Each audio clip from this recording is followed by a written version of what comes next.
Dafman Memdal at the top, we got an exciting Mishnah because it completely and totally, radically revolutionizes our opinion about bread. Have you looked on a meliach? They brought in front of him salty food. For example, like a piece of salty fish. Initially, upas imoy, and they brought with him bread. You make a bracha on the saltiness. The fish, let's say, upoitus apas, and you don't make hamoitzi lechem min oretz. Why? Shapas tfeileloi, because this is a strange scenario where the bread itself becomes secondary to the salty food. And this is a principle called you ikar v'imay tefela. When you have a primary food and a secondary food, mevorich al ikar upoitus atfela. You make a bracha on the primary and you exempt the secondary. And over here, because the saltiness in the food requires something to offset it in the palate, the bread really is just there to temper the saltiness. It doesn't have its own official position in the foodiness of this eating experience. The Gemara says, really? Part 1, is there such a thing that the meliach is so powerful that the only reason you're eating the bread is simply to offset the taste? Is such a thing? Does that exist? Kasha Teret Amar Rav Acha Bereid Rav Avira Amar Rav Ashi. Yes, Ba'ichle Peiros Ginoisar. Those who eat the fruits of Ginoisar Shanu. That's where the Mishnah was taught. Now this is ambiguous because it sounds like from the Gemara that if you eat the fruits of Ginosar, which are these super delicious geschmacka fruits, that's where you have an example of something which is salty that exempts the bread. But one second, these are fruits, they're not salty at all. So there's a few different approaches. The Rabbeinu Yonah, and Rashi's a little bit of a mystery, I have no idea what Rashi's doing over here. Rabbeinu Yonah says that because these fruits were so insanely sweet, you actually salted the fruits. So you're eating something which is salty in the fruit itself, and therefore it's considered the degree of saltiness which requires bread to follow it, and that will be an example of something in our Mishnah that the bread is tafel to. Part 3 of the Gemara after the teretz of Rav Acha Bereid Rav Avir in the name of Rav Ashi is Amar Rabba Bar Bachana. Examples of how geschmack and amazing these Peres Ginosai were. What were they? They were fruits which grew around the lake of the Kinneret.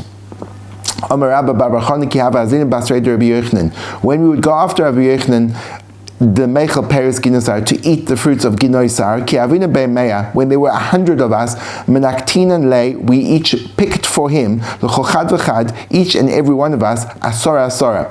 We each picked 10 fruit, meaning there were 1,000 fruit that we gave to him. And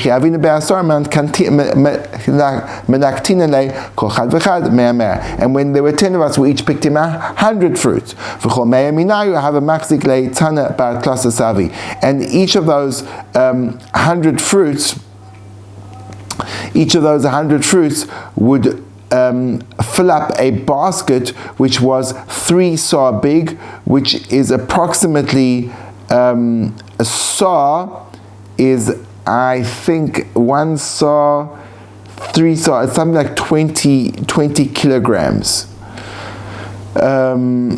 which is enormous, like almost an unbelievable amount of fruit for a single individual to eat. And he used to eat all of them. And he would make an oath to Loi times Ziyona that it was as if he hadn't eaten a single morsel of food. The Gemara says, Ziyona Salkadaitach. Do you honestly think that he hasn't eaten food? He's just had hundreds of kilograms of fruit.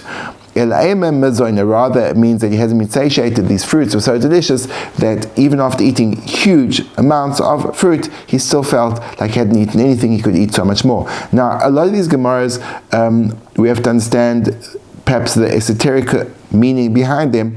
They may not need to be taken literally, because it doesn't sound like it's humanly possible to consume this amount of fruit, but I'm not going to take sides, and if they are esoteric, it would be fascinating to know what is the meaning of the fruit recollection. In part 4 of our Gemara, Avahu Achil Adar V'Sharkle Dudva Mi'afus, Rabbi ate these fruits until they would slip off a fly from his face. A very interesting way of describing the fact his face shone with the radiance of this fruit, and it's a very strange way of describing it, that the fly would slip off it. Part 5, Rav Ami and Rav Asi have Achli Ad Nasim Razai. Rav Ami and Rav Achi would eat until their hair fell out. I mean, what does that mean? And Reb Shimon in part 6, Reb Shimon Lakish have Achel Ad Demarit. Reb Shimon Lakish would eat it until it actually drove him insane. V'amar Lu Reb Yechon would have to go and say to the Debei Nasir, to the house of the president of the court, the Nasi, Vav Meshadale Reb Yehuda Nasir would send Balushe Abasre. They'd send a whole group of people after Reb Shimon Lakish and to bring him home. In other words, he completely, seemingly lost his capacity to function, and you would need to be taken care of and ushered all the way home. Part 7, Ki Osir Avdimi Amar Ir Achas, and now we're going continuing in the Gemara in the same theme. We're speaking about the wonders and the miraculous nature of the bounty of Eretz Yisrael. Ki Asa Rav Dimi Amar Ir Achas Ha'isa Lo Yana Melech. Yana Melech had one city, Bahar Melech, in a place called the Mount of the King. Sha'imoiti Mimenu Shishim Riboy Sfele Tris Lekoitz Seitenim. They would take out 10,000, so 600,000 plates of sardines, salted fish. I don't know if it's dafka sardines, for those that chopped up, who are harvesting the figs. And they'd obviously been eating some figs, and because the figs were sweet, they'd have to have the salty things afterwards. So he needed to have 600,000 plates of salted fish to offset the taste of these figs, Erev Shabbos, and that was week by week from one Erev Shabbos to the next. Part 8, Kiasar Ravin Omar, Ilan Echad Hoyoloi Yana Melech. There was one tree that Yana Melech had, Bahar Melech, in again the same place, in the Mount of the King. Show you Moiridin Mimin Arboim Sal Goizlois Mishal Shbreichos B'Chodesh.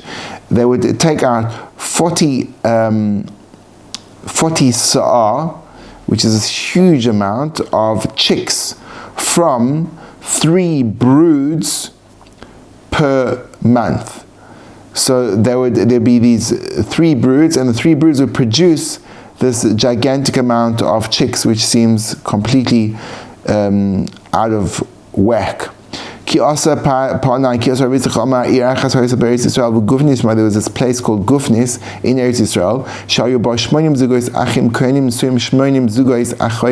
That there were 80 pairs of brothers, so 80 Kohen brothers, so like Reuven and Shimon were the Kohenim, and they would marry Rachel and Leah, who were Kohen sisters. So with this incredibly powerful bunch of Kohenim marrying Kohanois, and that was obviously an incredible, beautiful yichustika thing.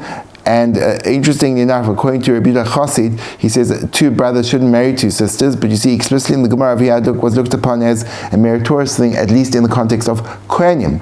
So after seeing that, Bodker Rabbanim Yisrael Nerdab, when we were already in Golos Bavel in Babylon, so the rabbis checked from Surah, which is one place in Bavel, to Nardar, which is another place in Bavel, to see is there any remnant of these yichus, of these Kohanim, and they only found one example, and those were the daughters of Rav Chisda. Rav Chisda was a Kohen. Davin Sivan, Leram Bar Chama, Ulamar Ukva Bar Chama. They married the brothers Rami Bar Chama and Mar Ukva Bar Chama. Va'afagav the Inu have a kant, and even though Rav Chisda's daughters are Kohanois, Inu lo have a kant. Even so, Ram Bar Chama and Rav Ukva Bar Chama were not Kohanim. So even the 2 brothers married to 2 sisters that they had found were not Kohen through and through. It was just the women were Kohanim and the men were not Kohanim.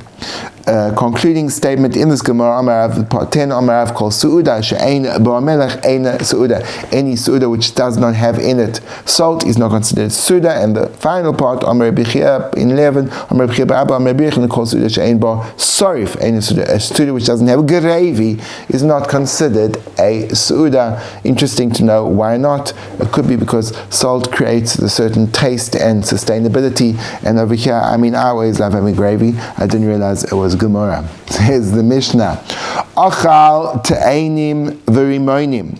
Achal avnovim te'enim v'rimonim. You had grapes, or you had figs, or you had pomegranates. You have to make after them 3 brachos, meaning Birkas Hamazon, you have to bench. Divrei Rabbi Gamliel, this is Rabbi Gamliel's shita that we saw earlier on Daf Lam Zayin. V'chacham yimoimim bracha achas, and Chacham say no, you have to make alo 8.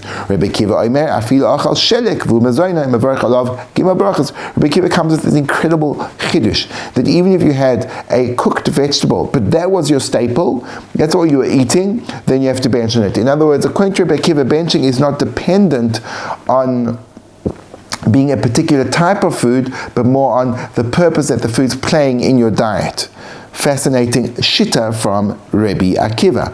Next case in the Mishnah is a person that drank water because he was thirsty. He should make a bracha of shekonye bidvari. So you see that there's the question whether you should make a bracha on drinking water at all. That's why the Mishnah is mechashish to do. And Rabbi Tarfon argues. He says, you shouldn't say kshakol, you should say Bar Nefashis Rabbis v'Chesroinon. You should make the bracha that we use as an after bracha. That was a bracha that Rabbi Tarfon seemingly used as a before bracha for water.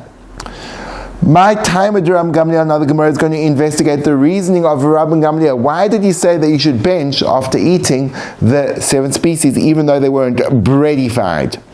Dichtiv, the reason is in part 2 answering the question that the Gemara asks. Eretz Chitus, it says in the Pasuk, begins with a land which spells out the 7 species, beginning with Eretz Chitus Oram, and then it says afterwards, Eretz Asher Loi B'Miskenus Teichel Balechem, and then it says a land that not in deprivation will you eat bread. And